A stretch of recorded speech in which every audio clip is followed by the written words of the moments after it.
Radius ratio rule एक तरीका है जिससे हमें पता लगता है कि किसी का कोऑर्डिनेशन नंबर क्या होना चाहिए। अगर आप सामने ध्यान दें, फर्स्ट केस देखें तो हम नहीं कहेंगे कि इसका कोऑर्डिनेशन नंबर 4 है। अगर मैं इस एक एटम को हटा दूं तो तीनों एटम उस सेंट्रल एटम के कांटेक्ट में आ जाएंगी। उसका मतलब उसका कोऑर्डिनेशन नंबर ना कि इस बात पर डिपेंड करता है कि कैटायन कितना बड़ा है, बल्कि इस बात पर भी डिपेंड करता है कि एनायन कैसा है। So that is what we are saying is radius ratio का मतलब हुआ ratio of cation to anion, and we know that anion generally anion are big in size than cation, so common packing is of anion, except that where we did the fluorite type structure, we did that packing is of calcium. Am I right? So I should say, irrespective of whether it is cation or anion, the one who is bigger will be undergoing the packing. मैंने कहा कि book की packing है और जहाँ खाली जगह है वहाँ पेन रख दो। So pen is void interstitial side पे है, छोटा है, और बुक की पैकिंग का मतलब हुआ कि एनायन की पैकिंग है। समझ में आ गई बात? इसका मतलब हुआ ये anion to cation to anion radius ratio बताता है कि उसका कोऑर्डिनेशन नंबर क्या होना चाहिए। अब अगर मैं देखूं कि यहाँ कैटायन बहुत छोटा है, इस कैटायन को हटा दूं या इस कैटायन की जगह बड़ा कैटायन ले लूं और एनायन रखूं वही, तो जब मैं बड़ा कैटायन लूंगा that is in coordination with all surrounding spheres, अब उसने स्टेबिलिटी गेन कर ली। एम आई राइट? और अगर मैं उस एनायन को और बड़ा कर दूं, कैटायन को और बड़ा कर दूं, एनायन वही रखूं, तो ठीक है, वो स्टेबल तो है, पर जितना कोऑर्डिनेट वो कर सकता है अभी वहाँ खाली जगह है। इसका मतलब हुआ अगर मैं कैटायन का साइज बढ़ाता हूँ, एनायन वही रखता हूँ, the coordination number will increase, क्योंकि cation means the one who is at the void, आप उसका साइज बढ़ा रहे हो। इसका मतलब उसको कोऑर्डिनेट करने के लिए, उसकी सबके साथ कनेक्टिविटी हो के लिए उसको ज़्यादा एटम्स को नज़दीक रखना होगा, उसको हम कहते हैं कोऑर्डिनेशन नंबर। तो हम कहेंगे कि ये स्टेबल तो है पर कोऑर्डिनेशन नंबर बढ़ जाएगा, क्योंकि जो खाली जगह है इसकी जगह दूसरे एटम्स आ जाएंगी। पर कुछ बातें ध्यान में रखनी है। जैसे हमने केमिकल बॉन्डिंग में पढ़ा कि जो लीनियर होता है, linear means coordination number 2, linear is a 2D geometry, तो वो उनके सॉलिड में रहने के चांसेस बहुत कम होते हैं। किसी का कोऑर्डिनेशन नंबर 3 है, हम बोल रहे हैं बोरॉन ट्राइऑक्साइड, तो जो 2, 3 है ये सॉलिड फॉर्म में कम होते हैं, इसलिए ये कोऑर्डिनेशन नंबर सॉलिड्स में कम ही होते हैं। 3 के बाद आप 4 जाते हो तो 4 में भी 2 तरह की ज्योमेट्रीज हमारे पास आती हैं, क्या वो टेट्राहेड्रल है या वो स्क्वायर है। अगर आप 4 से 5 में जाते हो तो वो सॉलिड्स नहीं हो सकते, क्योंकि उनमें सिमेट्री नहीं होती। 5 की ज्योमेट्री क्या होती थी? ट्राइगोनल बाई, वो तो सिमेट्रिक नहीं हुई। इसलिए आपने कहा कि PCl5 solid exists as PCl6 negative and PCl4 positive. The two oppositely charged ions are bonded by electrostatic force, इसलिए वो solid बना। और solid बनने से क्या हुआ कि जो वो एक्सियल बॉन्ड थे, जो लंबे बॉन्ड थे, उसमें से एक बॉन्ड टूट गया तो एक पार्ट उसका ऑक्टाहेड्रल बन गया और दूसरा टेट्राहेड्रल बन गया, और वो खुद भी क्या बन गया? सॉलिड बन गया। इसका मतलब कोऑर्डिनेशन नंबर 5 किसी सॉलिड का नहीं होता। तो जब भी हम कोऑर्डिनेशन की बात करेंगे, 4 से सीधा जंप 6 पे लगेगा, समझ में आई बात का मतलब? अगर आप यहां देखो तो ये एटम एक दूसरे का, अब सॉलिड है, सॉलिड ओवरलैप तो करेगा नहीं ना, वो सॉलिड है वो कंप्रेस होगा, खाली जगह ही खत्म होगी ना। इसका मतलब इस 4 के बाद अगला कोऑर्डिनेशन नंबर 6 होगा, 5 नहीं होगा। जब आप 6 पर पहुंचे तो आपने कहा कि वो ऑक्टाहेड्रल है, ठीक है। सो आप ध्यान दें कि अगर कोई 6 से 8 कोऑर्डिनेशन नंबर जाता है तो फिर 7 नहीं है। और 7 क्या होती थी ज्योमेट्री? पेंटागनल बाई पिरामिडल, फिर से सिमेट्रिक ज्योमेट्री नहीं है। इसका मतलब अगर 6 से कोऑर्डिनेशन नंबर बढ़ेगा तो 7 नहीं जाएगा, 8 जाएगा, 8 से घटेगा तो 6 जाएगा। इसलिए एक छोटी सी बात बता रहा हूं कि प्रेशर से कोऑर्डिनेशन नंबर में फर्क पड़ जाता है, टेम्परेचर से कोऑर्डिनेशन नंबर में फर्क पड़ जाता है। अगर ये हमारे पास NaCl है और ये हमारे पास सीजियम क्लोराइड है, हम कर चुके हैं इनके कोऑर्डिनेशन नंबर। हमने बोला कि 1 Na positive is surrounded by 6 Cl negative and 1 Cl negative surrounded by 6 Na positive, क्योंकि चार्ज सेम है तो कोऑर्डिनेशन नंबर सेम है। It means in this case cesium was at the body center and surrounded by 8 Cl negative and Cl negative surrounded by 8 cesium positive. अगर आप इस बात को देखें तो आपने क्या कर दिया कि आपने प्रेशर इंक्रीज कर दिया। आप प्रेशर जब इंक्रीज करोगे तो जितनी भी कहीं खाली जगह बची होगी वो एटम एक दूसरे के नज़दीक आ जाएंगी, नज़दीक आ जाएंगी तो कोऑर्डिनेशन नंबर 7 पे तो रुकेगा नहीं। इसका मतलब हुआ NaCl type whose coordination number is 6:6 will get converted into 8:8. Don't get yourself confused कि NaCl सीजियम क्लोराइड बन जाता होगा। कैसे बन जाता होगा? NaCl type will get converted into caesium chloride type. ये नहीं समझना है कि सोडियम सीजियम बन जाता होगा। का मतलब हुआ 6:6 coordination number will get converted into 8:8 by increasing pressure. आपने क्या किया? टेम्परेचर बढ़ा दिया, क्योंकि यहां इक्विलिब्रियम है। जब आपने टेम्परेचर बढ़ा दिया तो टेम्परेचर के बढ़ाने से क्या हुआ? एक्सपेंशन हुआ। एक्सपेंशन हुआ तो जो कुछ एनायन थे वो भाग गए। अब भाग गए तो 8 से 7 तो आने वाला नहीं है। इसका मतलब हुआ with increase in temperature the caesium chloride type crystal will get converted into NaCl type. So this is a physical parameter, ये एक फिजिकल कंडीशन है जिसके अकॉर्डिंग ऐसा हुआ है।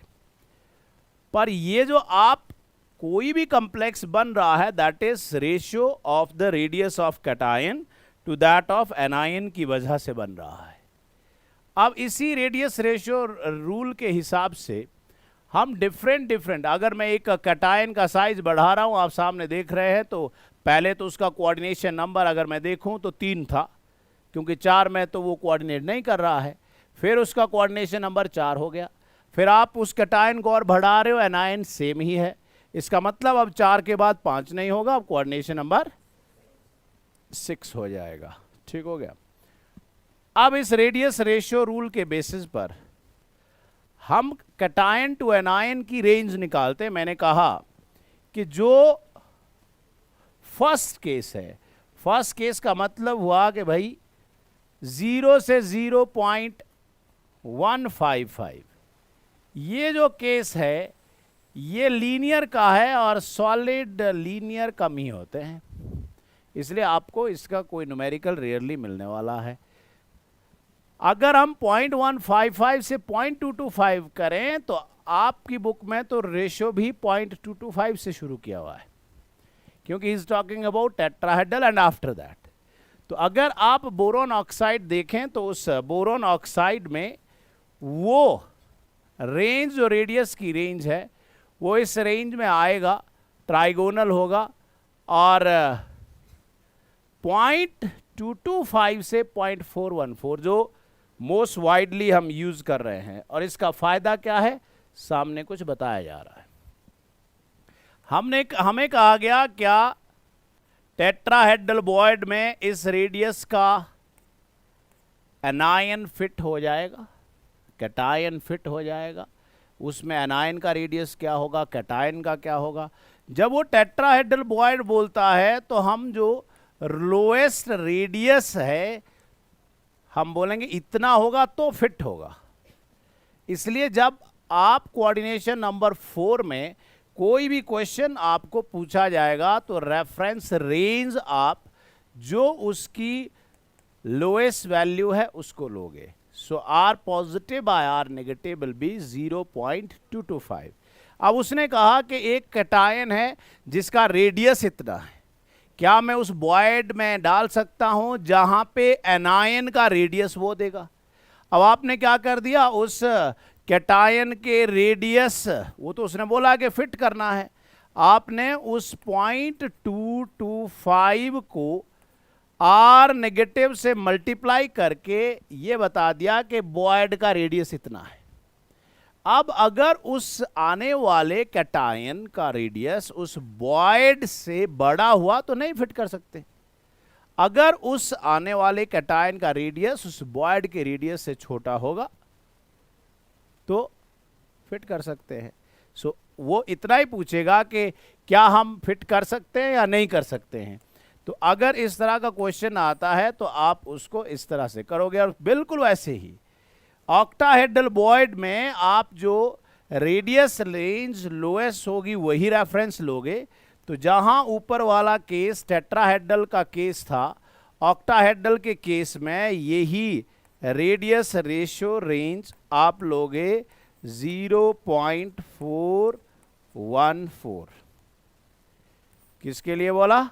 ऑक्टाहेड्रल में, क्योंकि आपकी बुक में जो मैक्सिमम क्वेश्चन है इसी के बेस दिए हुए हैं। So this is for octahedral.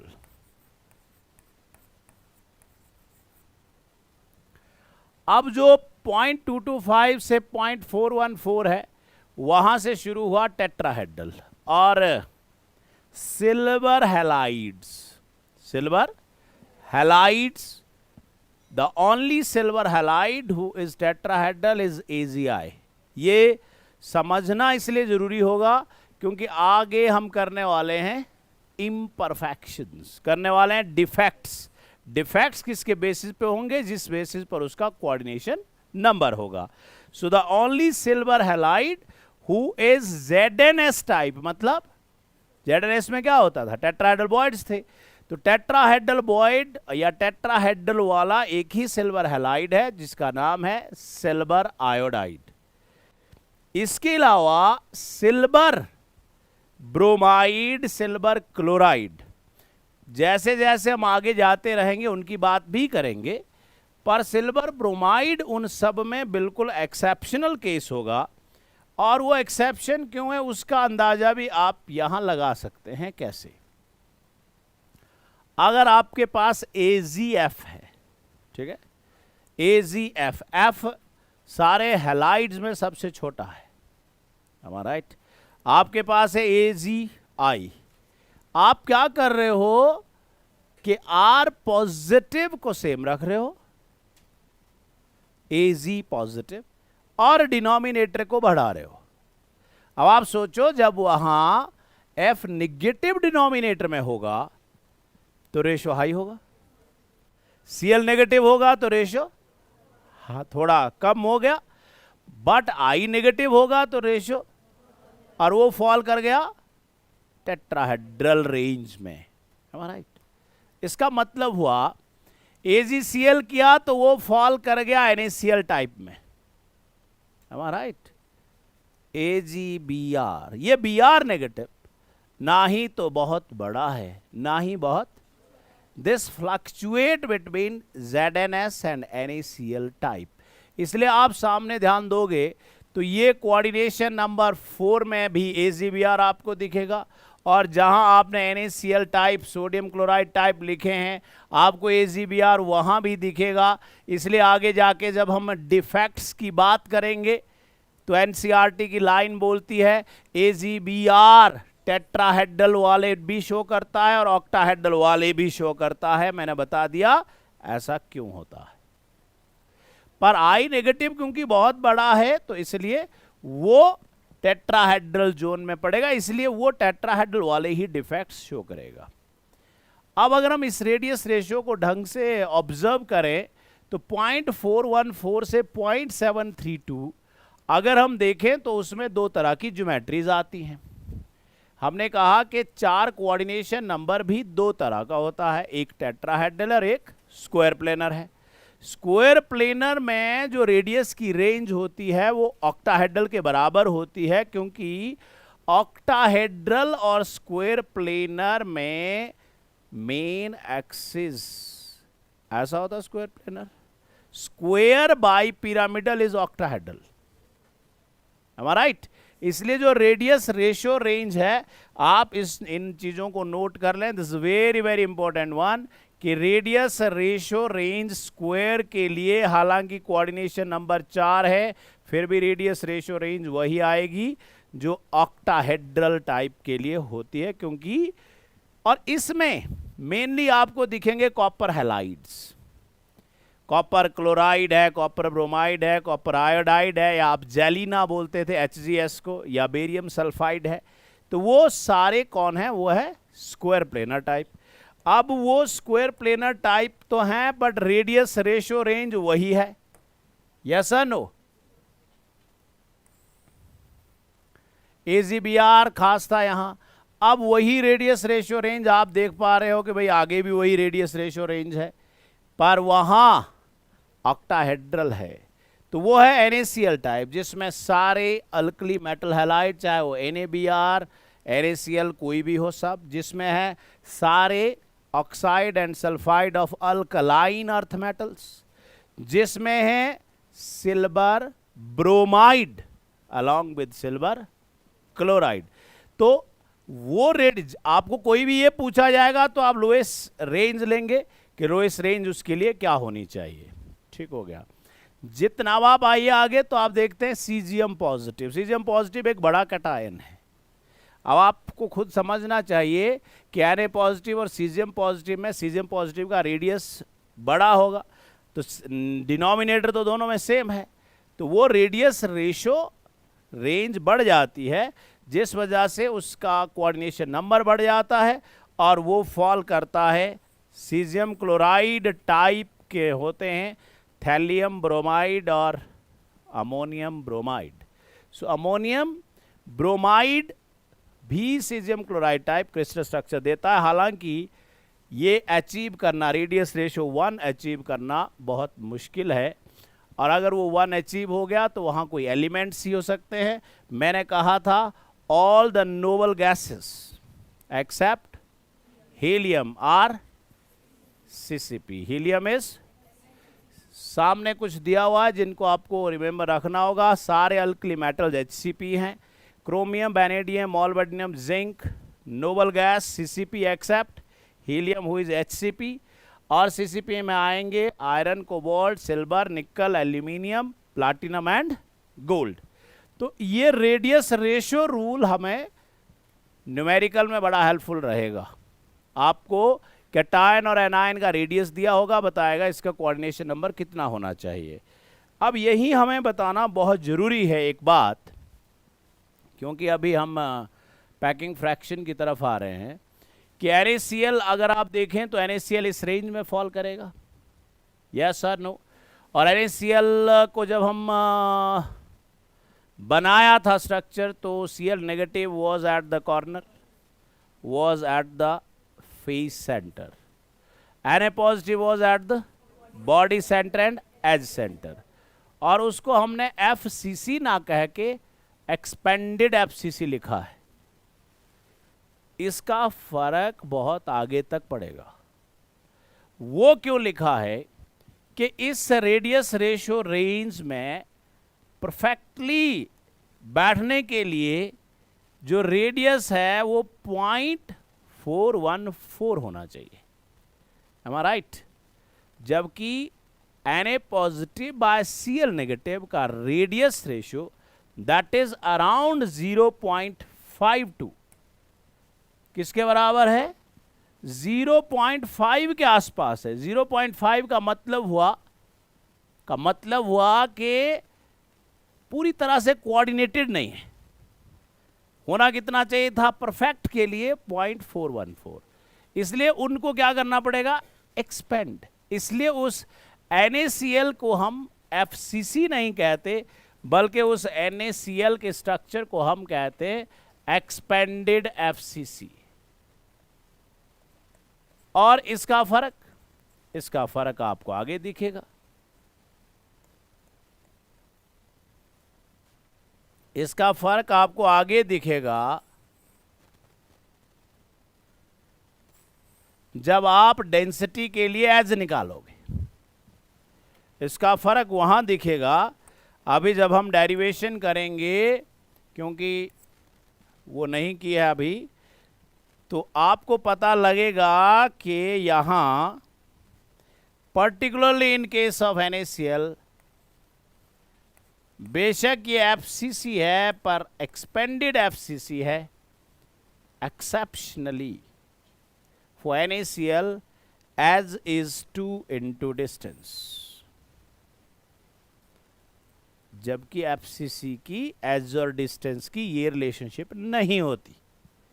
क्या होती है, अभी आ रहे हम उसकी तरफ। तो यहां से हमें कुछ चीजें, ये जो एग्जाम्पल्स हैं ये आपके NCERT से हैं। जो हमारा आज का मेन टॉपिक है that is density of unit cell. Density of unit cell की अगर बात करें, so that density of unit cell is mass of unit cell, yes or no, divided by volume of unit cell. Density is mass of unit cell divided by volume of unit cell.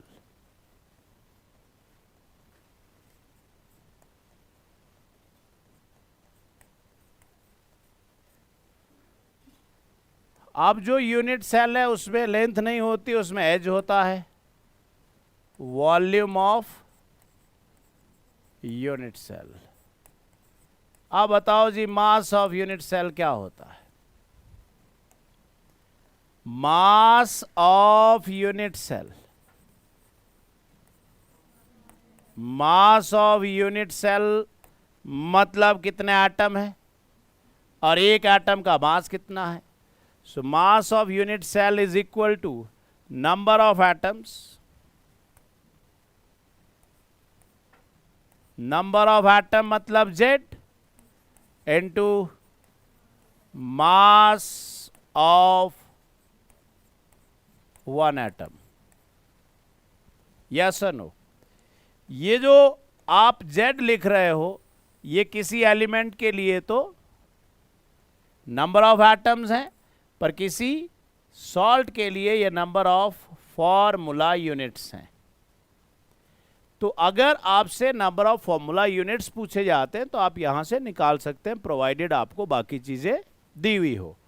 So Z हमने कर लिया था कि अगर वो SCC है, वो BCC है, वो FCC है, तो Z की क्या वैल्यू होगी अगर वो किसी एलिमेंट का स्ट्रक्चर है।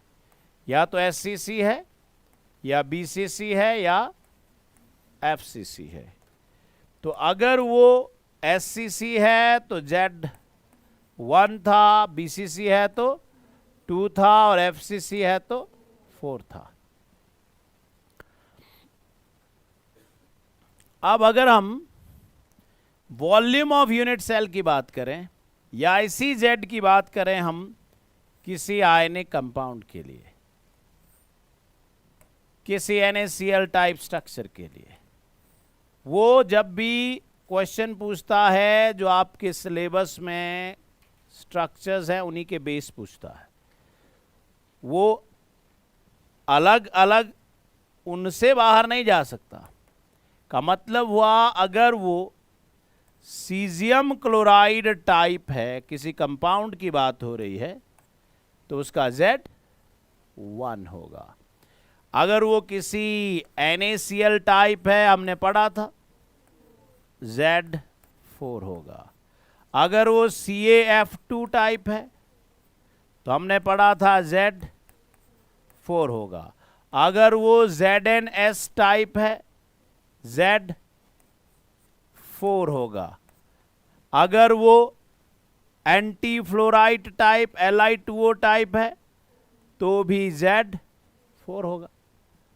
ये बात आ गई कि जब आप डेंसिटी किसी कंपाउंड्स की बात कर रहे होंगे तब Z ने क्या क्या होना है, वो है सामने।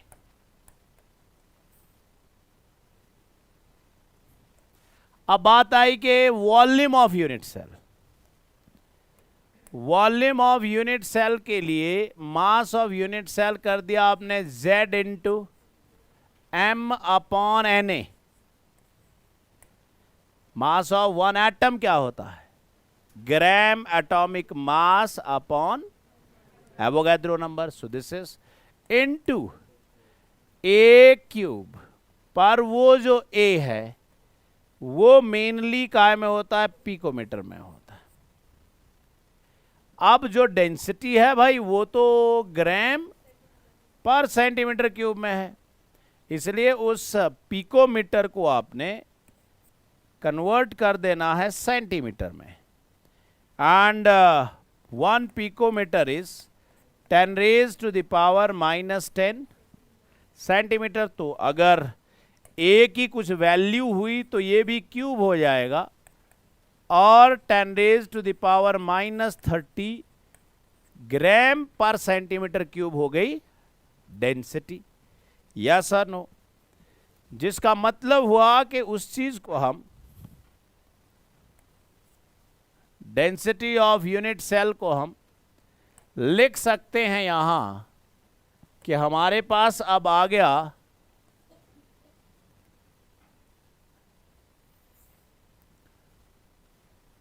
हम सिंप्लीफाइड फॉर्मूला लिखेंगे। Z तो हमें पता नहीं है, वो तो वेरिएबल होगा हर जगह।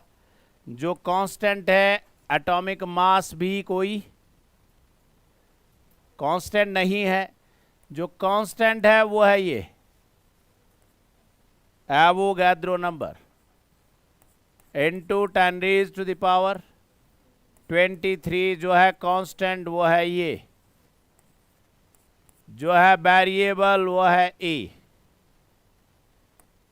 So this whole will comes out to be the simplified formula for density, and hence this will be ये 23 है, ये हमारे पास आ गया Z इंटू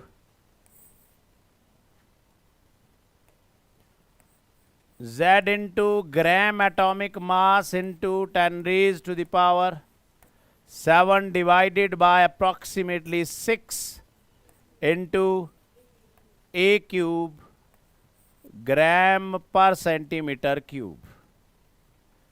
और अब सारे हमें पता है Z क्या होता है, M is gram atomic mass। अगर पता नहीं है तो वो है A। अब ये जो एज है ये SCC, BCC, FCC सबके लिए अलग अलग होगा, इसलिए हम सामने कर रहे हैं packing efficiency.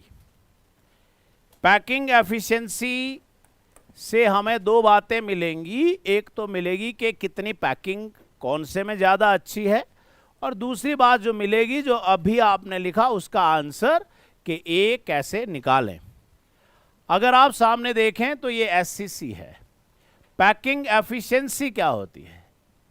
Yes, number of atoms into, क्योंकि हम एटम को क्या मानकर चले हैं, sphere. So number of atoms into volume of one atom, yes और no, divided by volume of cube. Volume of cube, और अगर परसेंटेज में निकालना है तो 100 से मल्टीप्लाई कर दीजिएगा।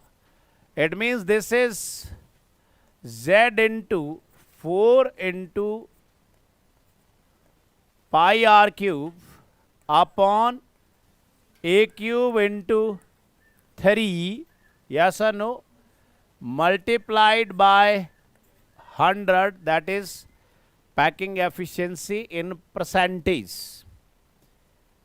अब यहां से अगर देखें हमें तो वही यहां भी प्रॉब्लम है, केस ए को क्या पुट करें.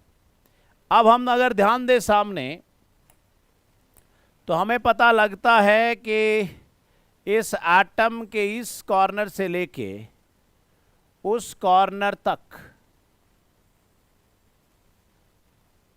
This is distance.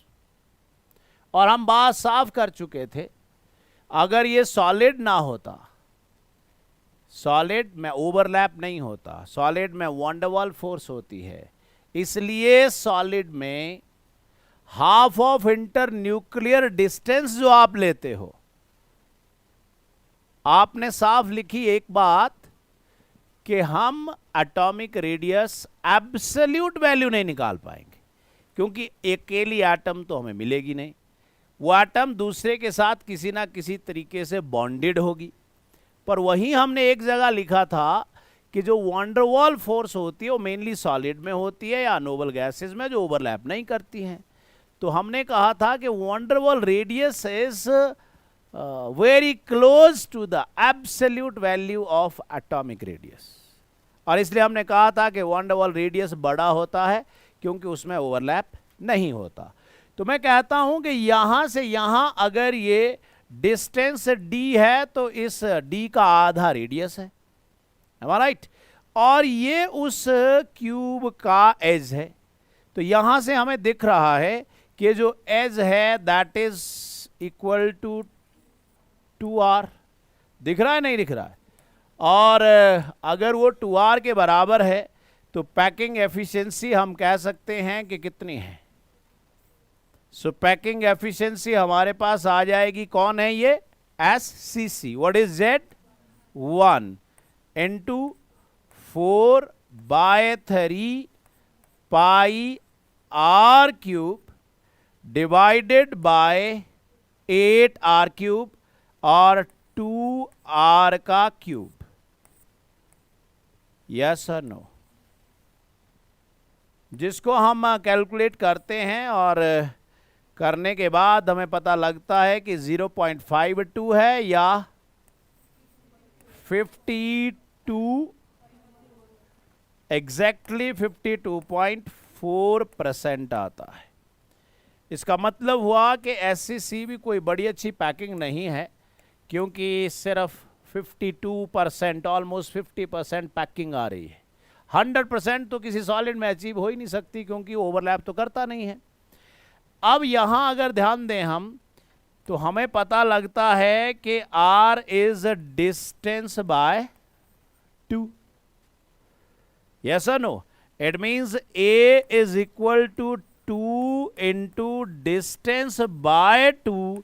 से साफ हो गया that in case of SCC जो वो डिस्टेंस देगा तुम वही उसका एज ले लेना, वही उसका एज ले लेना. So this is what is SCC. अब अगर हम इसके बाद जाते हैं, पैकिंग एफिशिएंसी भी होगी और एज और डिस्टेंस का रिलेशनशिप, तो ये BCC है. इस BCC में जरा सामने ध्यान दें, एक एटम बॉडी के सेंटर में है और जो R वहां से आ रहा था वो तो है ही है. जो बॉडी के सेंटर में है उसकी तो पूरी डिस्टेंस इन्वॉल्व हो रही है. Distance is 2r. मैं इसकी बात कर रहा हूं. This this this this and this. मैं पहले बात कर रहा हूं एक पार्ट की, दैट इज बात कर रहा हूं पहले A F और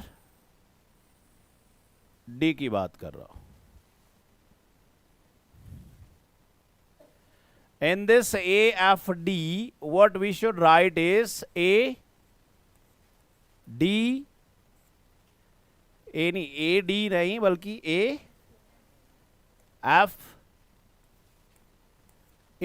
F square is equal to F D square plus A D square.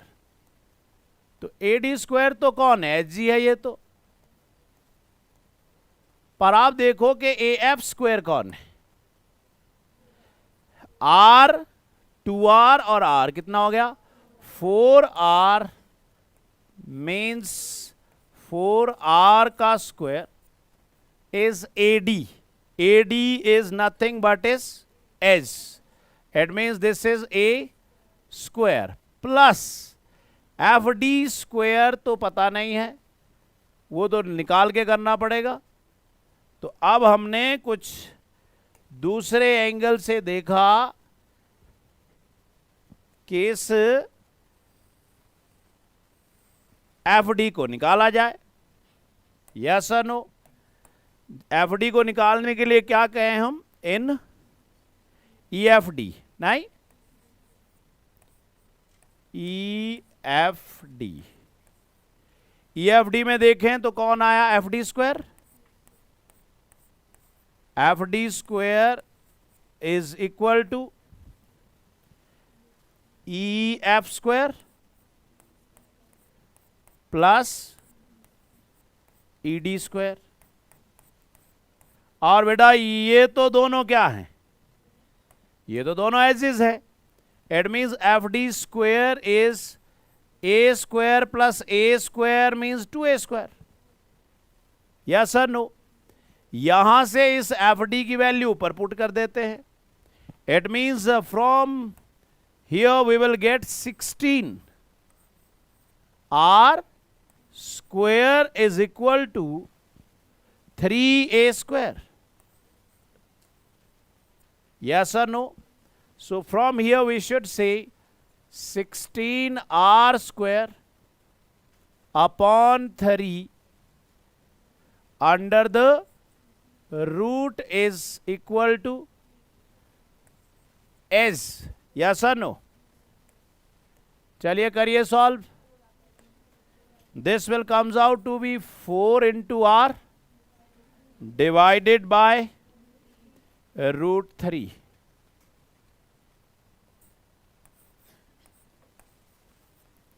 Is equal to a. We know r is 2 into distance, or distance by 2. So r is d by 2. So 4 into d by 2 is equal to a. Yes, no? 2 से 2 खत्म.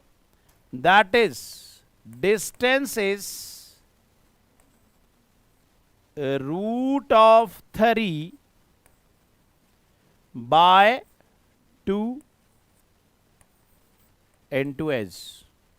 So this is very important relationship which you will be using for further reference. अब बात आई packing efficiency की। लिखिए, लगाइए formula, packing efficiency.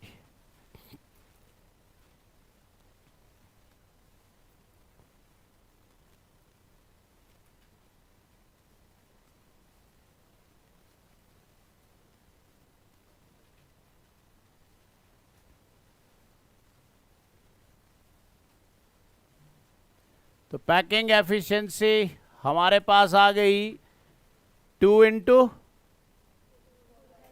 4/3 pi r cube, am I right, divided by जो भी निकला 4r upon 3 under the root का cube, and this comes out to be 68%.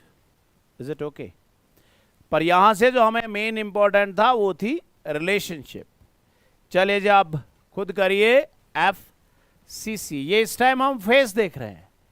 Face की एटम बेशक कंट्रीब्यूशन आधा है पर डिस्टेंस तो पूरी इन्वॉल्व है उसमें। इसका मतलब जब हम इसको अप्लाई करेंगे तो आप यहां से फिर से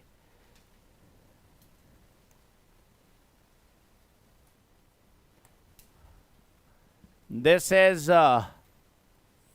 ABC. Am I right? तो उसके अंदर क्या क्या है बेटा?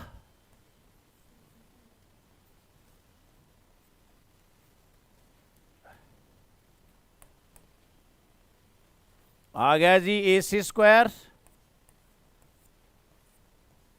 AC square is equal to AD square plus AB square plus BC square. ये AB कौन है? ये तो एज है. और BC भी एज है. और AC कितना है? R. 2R एंड R कितना आ गया? 4R का square is equal to 2A square. Yes और no? That is 16R square divided by 2. Yes no? Under the root is equal to A.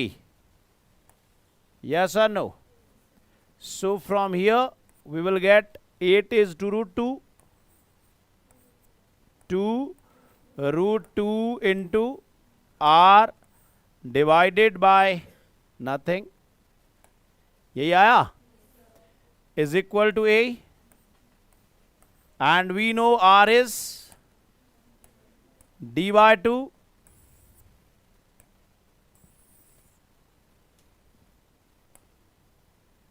So 2 root 2 into D by 2 is equal to A. From here 2 to 2 cancels. Yes or no? That is D will be, yes, A by root 2. ये तो हो गया अगर आपने वो relationship apply करनी है. और अगर आपने एफिशिएंसी निकालनी है तो फिर एज की वैल्यू पुट कर दो. Am I right? So we will be writing packing efficiency is number of atoms in FCC is packing efficiency.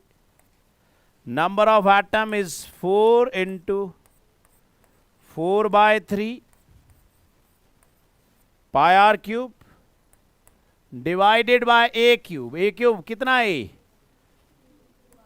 2 root 2 into R whole cube which will comes out to be. Calculate करें तो हम बोलते हैं कि ये जो है सबसे, तो पैकिंग एफिशिएंसी इतनी ही हो सकती है, इससे ज़्यादा नहीं हो सकती है क्योंकि सॉलिड है, वो ओवरलैप नहीं करेंगे. ठीक हो गया?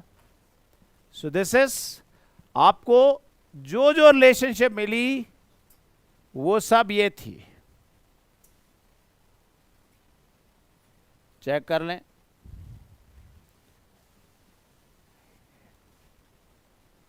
यही था कि एससीसी में edge is two R, as is to R. In case of FCC, as was root 2 into 2 upon into R. और यहाँ पे आ गया आपका as is 4R upon root 3. यही था. So ये करने के बाद हमारे पास थोड़ा सा एक जो इन लोगों का बचा था, वो बचा था anti fluoride type structure. Anti fluoride में फ्लोराइड से उल्टा रहता है. ये A2B है तो वो AB2 था.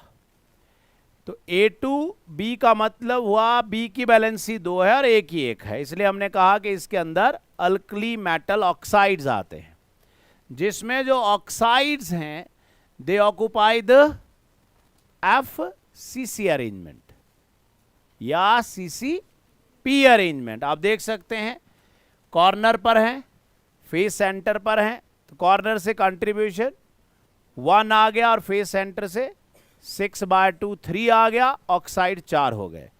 और जो Li पॉजिटिव है that is present at all the tetrahedral voids, और टेट्राहेड्रल बॉयड्स कहां होते थे? बॉडी डायगोनल पर। हर बॉडी डायगोनल पर आप 2 टेट्राहेड्रल बॉयड देख सकते हैं। सो कोऑर्डिनेशन नंबर जहां CaF2 में 8:4 होता है, CaF2 में यहां 4:8 होता है। Z दोनों में 4 ही हैं, ऑक्साइड 4 हैं। तो मैंने कहा था जिसकी वैलेंसी ज्यादा है वही Z बन जाएगा। इज इट ओके और not? So this is anti-fluoride type structure. So in next class we will be doing the defects. So thank you very much. Have a nice time.